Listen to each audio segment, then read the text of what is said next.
యెషయా గ్రంథము 51వ అధ్యాయము 7వ వచనము. మనుషులు పెట్టు నిందకు భయపడకుడి, వారి దూషణ మాటలకు దిగులు పడకుడి అని వ్రాయబడి ఉన్నది. ప్రియులారా, అలనాడు యోబు పలికినట్లుగా యోబు గ్రంథంలో వ్రాయబడిన రీతిగా మనుషులు శ్రమానుభవమునకే పుట్టుచున్నారు అన్న మాట సత్యం. అనేకసార్లు మనం ఈ లోకంలో అనేక విధములైన శ్రమల మధ్యలో, నింద అవమానాల మధ్యలో కొనసాగింపబడుతూనే ఉన్నాము.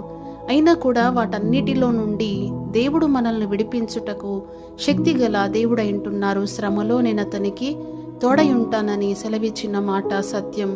నింద అవమానాలకు ప్రతిగా రెట్టింపు ఘనతనిచ్చి నడిపిస్తారు. అవమానమును నిర్లక్ష్యపెట్టి సిలువను సహించిన యేసయ్య ముఖమును చూస్తూ ధైర్యముతో ముందుకు సాగుదుముగాక. దూషణ మాటలతో ప్రజలు నిన్ను హింసించిన ప్రియ సహోదర సహోదరి, ఒకటి మాత్రం విశ్వసించాలి. నోటి మాటల చేత కలుగు నొప్పి నీకు తగులకుండా ఆయన నిన్ను చాటు చేయును అనేటువంటి మాట మనం మరచిపోకూడదు. యోబు గ్రంథం 5వ అధ్యాయం 21వ వచనము.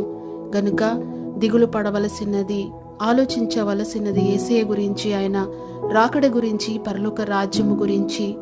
క్రీస్తు నిమిత్తము ప్రభు కార్యాల మీద మనస్సు నిలిపి యేసయ్యలో అంటుకట్టబడి జీవించుదుముగాక. ఆమేన్.